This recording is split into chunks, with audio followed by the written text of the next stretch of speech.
And if I use this, is it working? Hello? Yep. Great. Okay. So it's a huge pleasure to be here. So I wasn't trained in economics, so I'm sort of coming to you as a noble savage, as it were.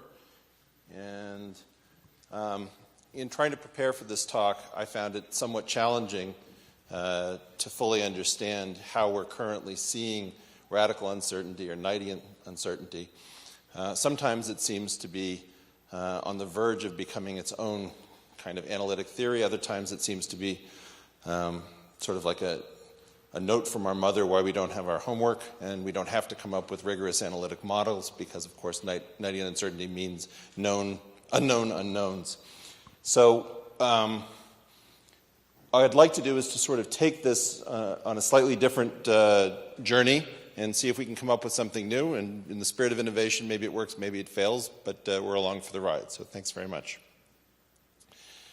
So first of all, there's just something about talking about innovation in a dry fashion. When you talk about the knowledge economy or historical growth rates or regressing some variable against another, that feels bloodless, that at some level we feel like, I have the sense of we are too far from the trenches hypothesizing about a war that we cannot see. So let me just ask a quick question. Who here has written code within the last month?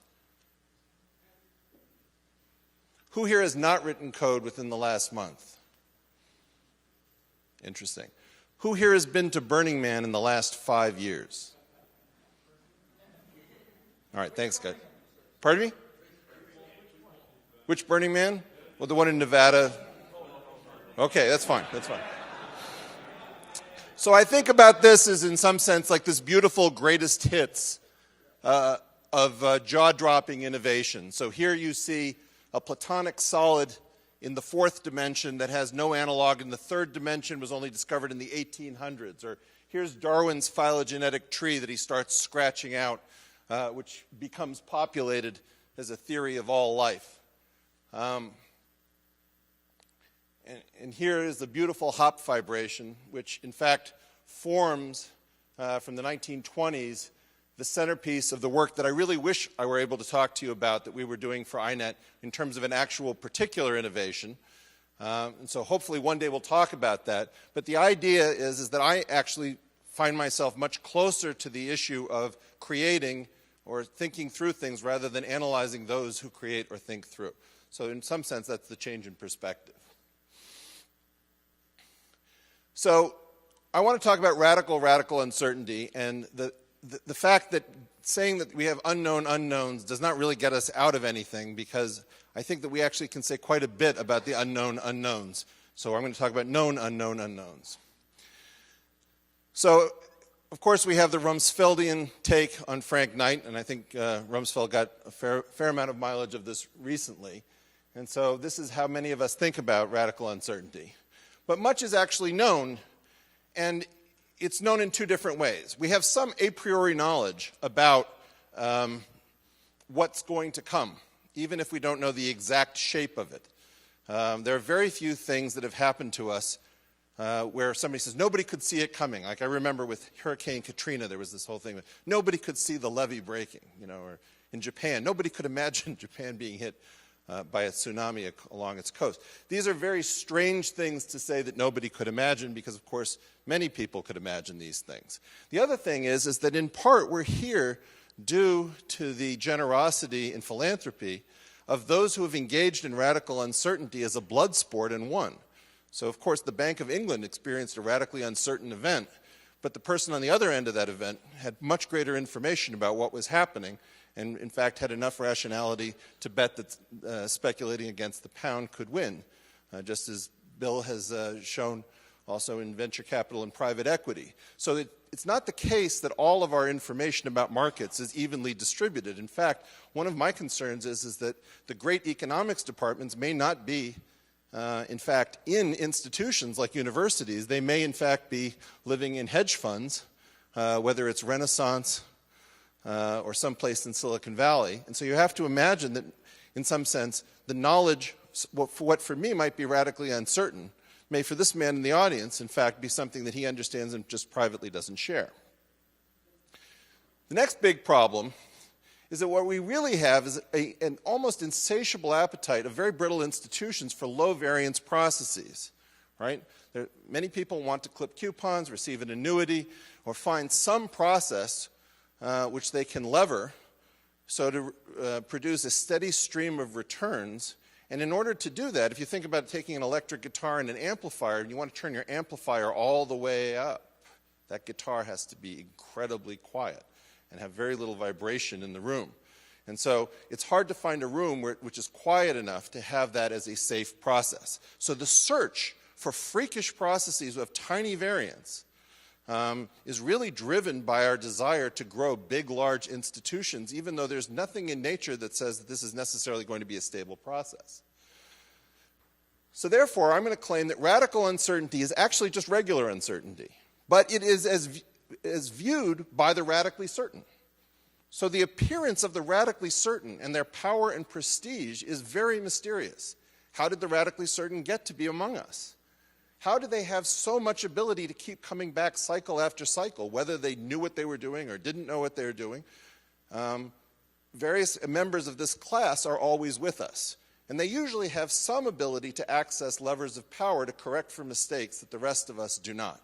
So the existence and emergence of a class of radically certain human beings who are usually well-dressed, well-spoken, well-credentialed, but who fundamentally need to create concepts like the Great Moderation, if you recall that idea, when we had banished volatility during the period before 2008, is really, this is the more important and more innovative fact, which is that this class has somehow ascended. So the real issue and problem for us is radical certainty and its institutionalization rather than the reverse. So that's going to be the cut I want to take on this. Let's see where it goes. So I'd like to have it a comparison. This conference seems to be about the economic and academic elite, if the heterodox end of that, trying to harness innovation to provide stable growth. So stable growth is in some sense a reworking of the concept of innovation. And the idea is that if somehow we can get government policy, the correct data sets, the right people, we can build up the knowledge workers, we can create good jobs and stable sectors. We have to harness these innovators in order to provide for the needs of the country. And I think that's not necessarily wrong, but I do think that it is in some sense the reverse of another gathering. A different meeting has the technical elites trying to harness stability to support radical innovation and creativity. And in some sense, this tension of looking at growth versus innovation, this is, of course, the city plan of a temporary city of perhaps 60,000 people. I think it's the fourth largest city when it's operating in Nevada, as seen from space. And you see how regular, in fact, its city plan is. But what that regularity does is to facilitate something which reminds us of how mind-blowing and how violent and how creative the human spirit can be. And of course, this is what Elon Musk was just using to complain about the HBO series Silicon Valley, saying that to understand the engine of creativity, you have to fundamentally attend its rituals and understand the society as it sees itself. So what can we predict about the unknown unknowns in the private goods of tomorrow? So and the reason I say private goods is that one of my great fears about radical uncertainty is that almost everything that we think of as a private good, let's say this glass, is going to be equivalent to a small file, right? We can scan this for the plan of the glass, and we can distribute that, and a small file will have the attributes of being inexhaustible and inexcludable, therefore a public good, and therefore price and value may gap, and we may have a situation in which a lot of the economy starts to look like what we previously considered an edge case. But the quantities that will be sold will be measured in quantity variables. I don't know what those things are. They may be in clicks, it may be in liters, it may be in hours, but I do know something about what is likely to be the units in which those things will be traded. I also know that they will be approximately linearly priced in currencies per unit quantity, so that prices and quantities, P and Q, will form systems of conjugate variables. So if you have any physics background, it's sort of vaguely humorous to note that P and Q are the same symbols we use for position and momentum. And in fact, this has to do with the fact that nature, far from being infinitely inventive at her deepest levels, tends to repeat the same games over and over again, even in widely separated strata. And so one of the hopes is that, in fact, it's very difficult to introduce fundamentally new games to nature, because, in fact, what happens is that we tend to port old games into new locations, and what usually provides innovation. We also believe that they will probably be birthed by things akin to known structures, so that the economics and business of creating these new things that we supposedly cannot even conceive of, in fact, is going to bear some homology to our current structures. I don't know what the app of tomorrow will be, but I know that people will probably ask if there's a Series A and who's leading the round.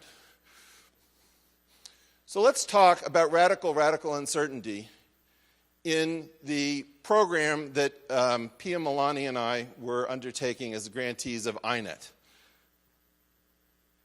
So the first problem is that I'm coming at it from mathematics and physics, and people always imagine, oh, you're one of those people who are confused that you think that this is all like physics and you don't really get it. But no, it's in fact exactly right. Economics is simply a branch of primate biology.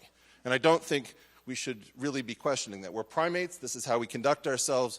We find ourselves in a system of evolutionary pressures. May the best men and women win. That's what we're up to, and that's what we're using markets to do. So human, after all, is probably a pretty good title for the conference. Markets, however, are getting slighted in this, because what's happening, you see, is that in the backlash against physics, against mathematics, really against the abuse of power using physics and mathematics, our greatest achievements are coming under some kind of suspicion. And what markets are really a mathematical wrapper around this unbounded biology. It uniformizes biology. And it gives our markets and our goods and our interactions the characteristics of being an as-if physical system. So, yes, it's true that you are not a proton. It's true that an inclined plane and a weight on a spring are not good models for the economy. But it is not true, therefore, that it is surprising. It's not true, really, that mathematics and physics intuition are being foisted upon economics. The markets itself gives economics those characteristics and uniformizes it. And really, a rare opportunity is present in economics, which I'll talk about, I think, in the next slide, to combine these two. So we should ask how nature herself handles so-called radical uncertainty. And if we are in a situation in which we have both characteristics of physics and biology present, we should look to nature and see how she's done it, having nothing to do with markets, but in terms of our evolution and our understanding of physics. So let's talk about the proper place, as we see it in our research, for economics in the pantheon of ideas, and then we'll try to see whether there's some takeaways from that perspective. So first of all, here are the two candidates that get blamed. You're making economics look too much like physics. No, you're making it look too much like biology. Their primary clients are neoclassical economics, in the physics case particularly some of the economics that follows after the time of Samuelson. And then there's the biological retort, which looks at behavior, shows all sorts of ways in which the physics-inspired models are clearly lacking. But the fact is that neither physics nor biology are really, in some sense, the right models for economics. They have parent subjects. So selection acts on memes and ideas and tunes and all sorts of things, and if we find other planets, almost certainly selection will be acting there, even if life isn't based around RNA or DNA. Likewise, one of the great takeaways of 20th century physics is that all of our physical theories turn out to be based on geometry and symmetry. And it's remarkable the extent to which after 1975 in the work of hedge fund manager Jim Simons, along with C.N. Yang, that what we have is a completely geometrical picture of physics in which no corner of physics is now non-geometric. So what happens in our case is we believe that geometric dynamics and selection are the parents, the abstract, well, some of you write code, these are sort of the abstract classes. And we have a multiple inheritance pattern where geometric marginalism should be the field which takes economics to be fundamentally about primate behavior, wrapped in a vehicle which is fundamentally an as-if physical system, right? And so therefore, you should not have this war between whether neoclassical or behavioral economics is the right paradigm. You should be looking at an inclusive model with the right inheritance properties. Let's assume that that's right. Therefore, there should be lessons in radical uncertainty from both parent subjects, from geometric dynamics and also from selection. So let's do selection first, since it's being given pride of place in this talk. So first of all, let's look at mammalian adaptive capacity.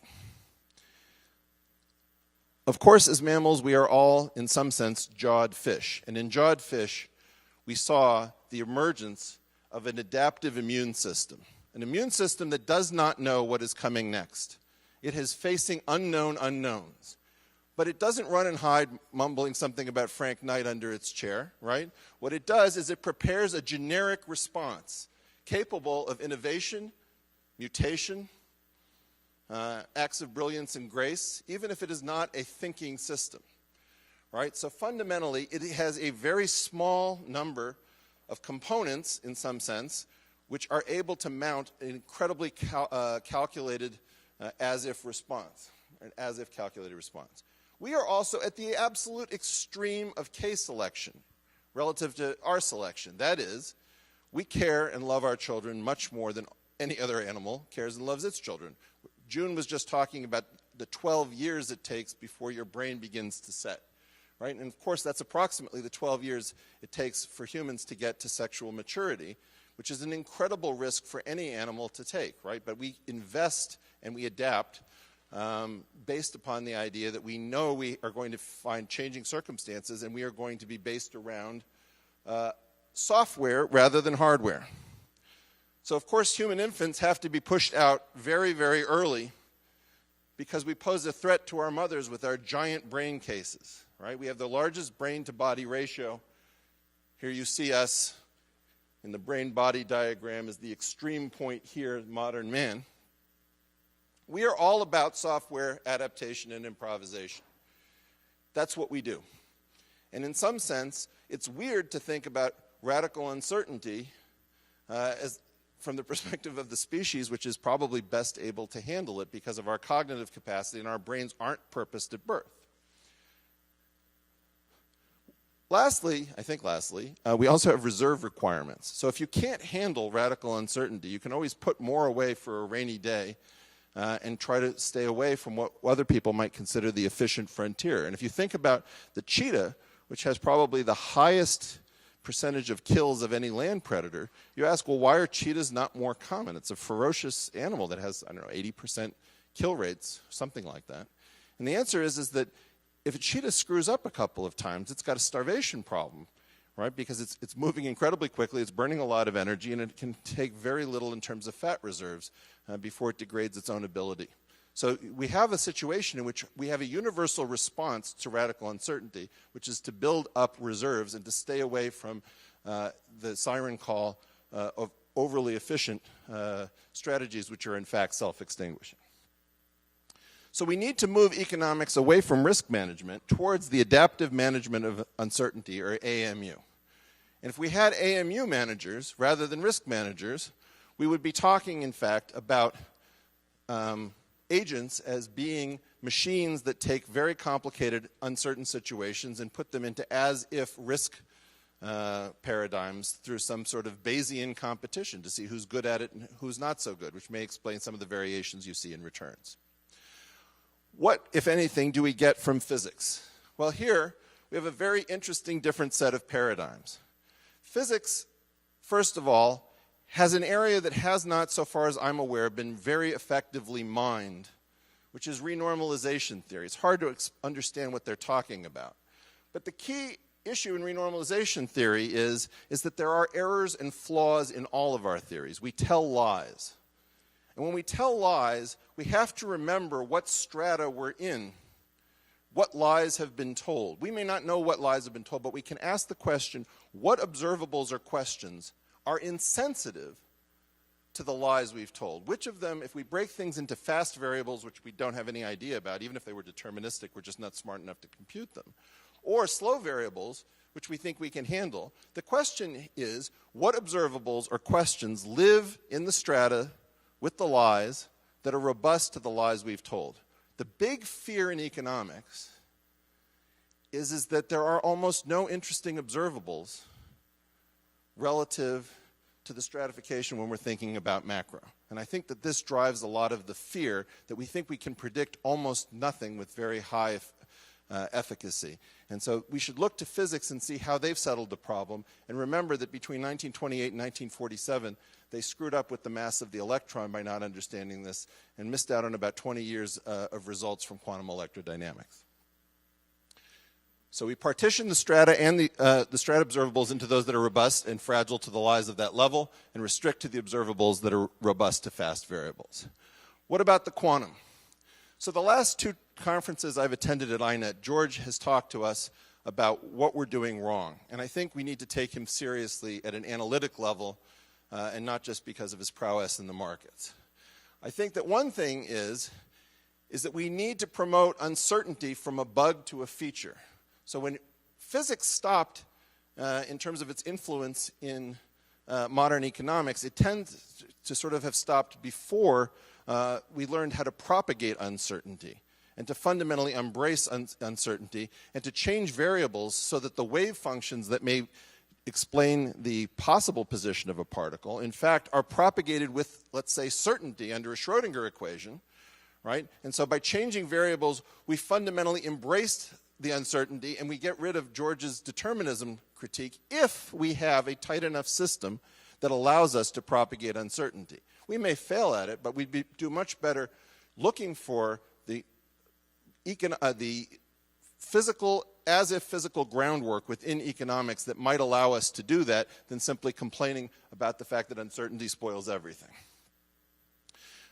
The other critique George has made is that gravity and geometric field is handled by gravity and geometric fields. He complains about the simplicity of the axioms of economics and has a critique that they are akin to the Euclidean axioms, which are too simple. But of course, what happened in particle theory and in gravitation, so in gravitation it happened around 1913, 1915, from earlier work of Riemann, and in particle theory it really started to bubble up in the 1950s with the Aronoff-Bohm effect and the work of Simons and Yang, built on the work of the Alsatian Charles Erishman.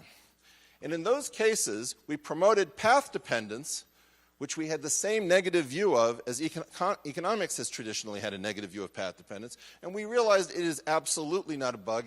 It is a feature, and it is in fact the centerpiece of all of modern physics.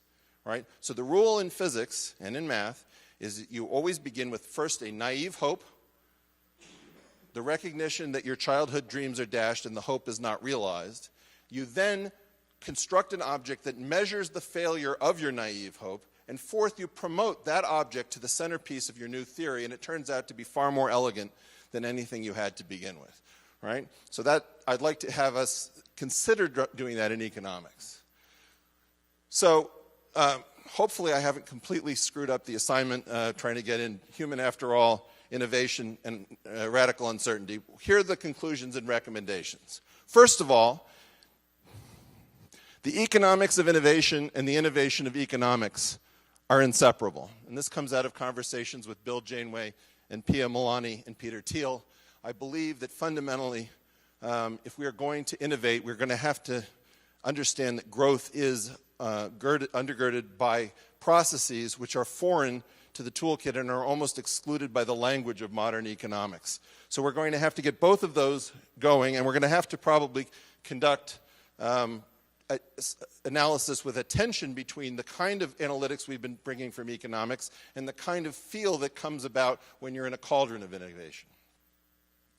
Next, when we're dealing with radical innovation, we should imitate biology. So with 4 nucleotides, 20 amino acids in your immune system, we are capable of constructing, it would appear, almost anything. So what we need is a very small, extensible toolkit, not the sort of cacophony of heterodox different ideas, but a tiny toolkit which is capable of almost infinite variety. When dealing with markets, we have to inherit from physics the idea of renormalization, the quantum and gauge theory for managing uncertainty properly, and we should not come to markets assuming that they will behave naively. We should figure out what our naive hopes are and what the failure is of those hopes, and we should measure that and make that the centerpiece of our theory.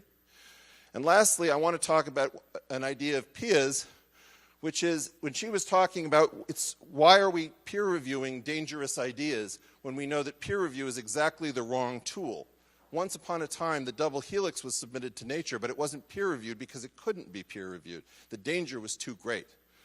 So one of Pia's ideas is that we should come up with an index of disruption. So in talking about that, we've talked about the idea that maybe we should fund any project that experts seek to privately derail, but will not publicly go short. Because maybe that's the signature of a great and dangerous and disruptive idea. Anyway, it's been great fun addressing you, and thank you for your time.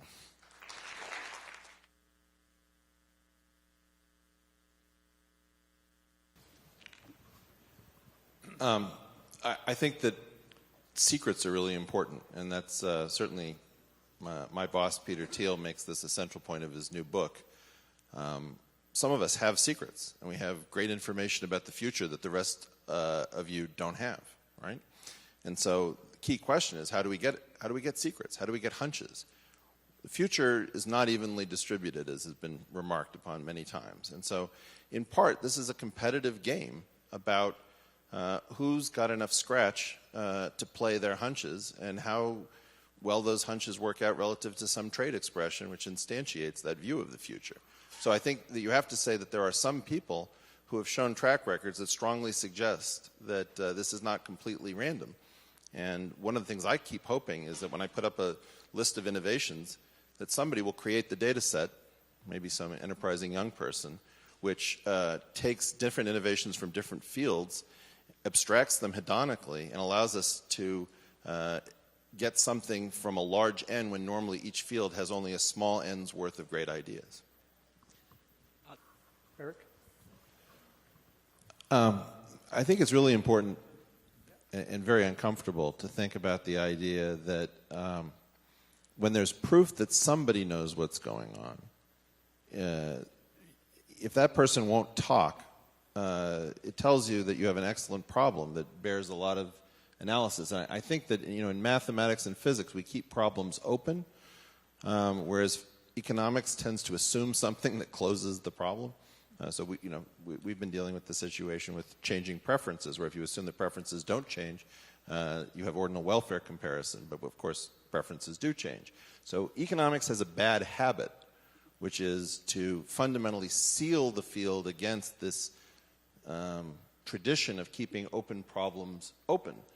And the presence of a Jim Simons in the market, which are supposedly not ergodic, not stationary, every bad thing that can be, yet this guy tends to make money year in and year out. So we should view that as a closed economics department on Long Island, and we should say, well, if the rest of our economics departments aren't up to the same task, that's just reason to double our efforts. It's certainly not reason to give up on these things.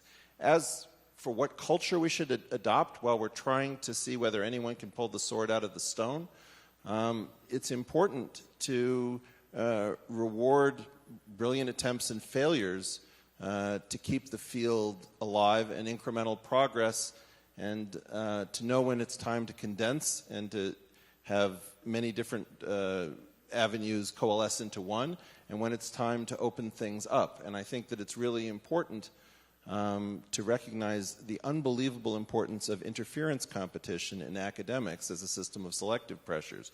And if we could just figure out how to use the power of INET to do something about interference competition, I think you might see unbelievable boosts in our predictive power.